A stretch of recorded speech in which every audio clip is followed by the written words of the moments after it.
So in less than a week, you went from thinking, we're having discussions about how many children do we want to have, to every single embryo is just in the trash. Yeah. Marissa says the doctor told her because of a labeling error, all of her embryos had been discarded. How do you just throw away the chance for human life? Just toss it like it's the trash. Marissa and Stephen's story is one of several recent examples of IVF gone awry. Nightmare scenarios like these are thought to be rare, but an NBC News analysis found that in the last 5 years, more than 300 lawsuits have been filed over similar claims, where fertility clinics or related companies allegedly lost, destroyed, or even swapped patients' embryos, eggs, or sperm.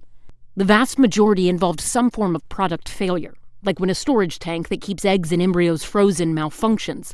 But more than a quarter of the lawsuits stemmed from alleged mistakes, miscommunications, and other types of human error. Roughly 1 in 50 babies born in the U.S. today were conceived via IVF, but the federal government only tracks clinics' pregnancy success rates, not their mishaps. We've represented more than 1,000 people against their fertility clinics. The vast majority of those the public doesn't know about because we settled them before we needed to file the lawsuit. And ultimately, Marissa and Stephen say that is why they decided to come forward and file a lawsuit against their clinic. The clinic declined to comment on an active case, but denied the allegations in a court filing. The American Society for Reproductive Medicine, a professional association that recommends best practices for the fertility industry, says IVF is regulated essentially the same way as all medicine in the U.S., and that lawsuits are an important component. I do think that the industry at large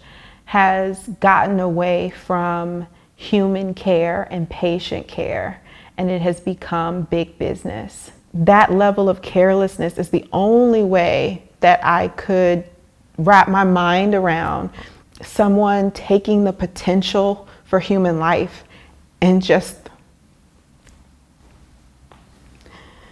throwing it away.